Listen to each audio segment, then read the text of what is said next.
in these peculiar times on Earth, you are casting your attention a little further afield this morning to Mars. Yeah, well, the news hasn't been that great in New Zealand, so I thought I've turned to Mars to try and find some good news, and there is, of course. Have you seen the extraordinary photos that NASA's Perseverance unmanned rover has been taking of Mars? I say extraordinary, meaning the quality of the photos is extraordinary, high definition and sharp as.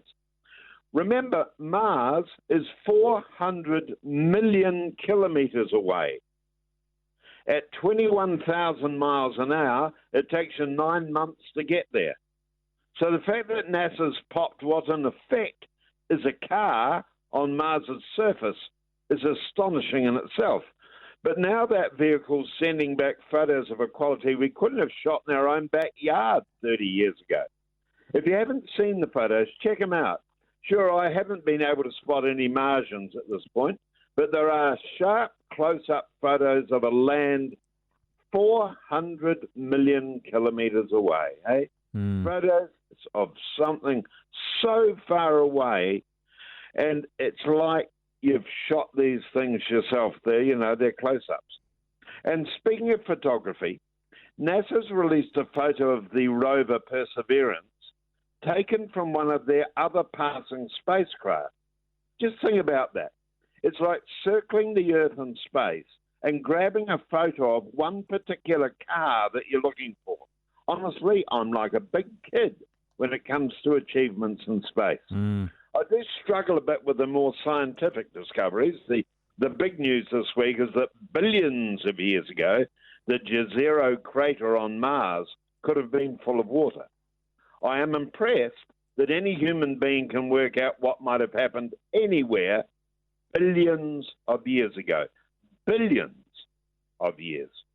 But I don't know how excited to get about a crater once being filled with water.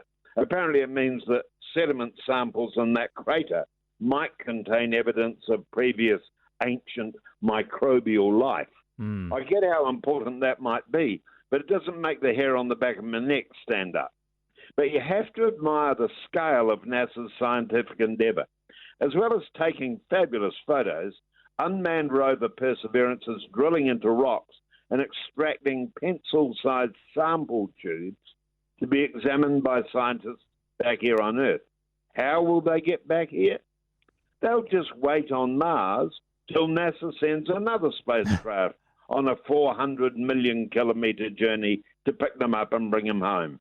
Space travel, Jack, is starting to look as easy as Uber Eats. I don't know if it's quite that simple, but you know what? Given another 20 or 30 years, who knows? I've got the TV show for you. Yeah. Have you seen Countdown on Netflix? No. So, okay, I know over the last couple of months we've had various billionaires going to space, right? So you had Richard Branson going to space, although some people actually contest whether or not his mission counts as going to space. And then you had Jeff Bezos going to space, and I think everyone agrees that he went to space. So those guys went like 100 or 120 kilometres up. But Countdown, which is a series on Netflix, and I think they're publishing one episode a week at the moment, it follows a mission from Elon Musk's company, SpaceX, to take civilians up into space. And it was a successful mission, we can tell you that much. It took 4 people up last month. And those people were taken up higher than the International Space Station. So they were taken 300 and something kilometres up. And unlike those other billionaires who are trying to establish tourist ventures into space, so, everyone can go up and have 2 or 3 minutes of weightlessness, Elon Musk's company is dedicated to a mission of establishing some sort of a colony or base on Mars. And it's quite a serious thing. Like they're not mucking around. They, and in the documentary series, he's asked, why are you putting all this time and energy and money into trying to get to Mars? And he basically says, well, we know that an asteroid wiped out the dinosaurs. And, I think that 99.5% of the wealth and money on Earth should be spent solving problems on planet Earth. But what if we have another asteroid bearing down on us in the future? Wouldn't it be good to have to guarantee the future for our species by having a backup plan as well. It's fascinating. Yeah. It's a fascinating series. It's a bit cheesy. It's a bit sort of, American and people crying and weeping and talking about how they've, survived terrible hardship and all that sort of thing. But it's fascinating nonetheless. And you realise that, some of those big space dreams, might be more attainable than some of us thought.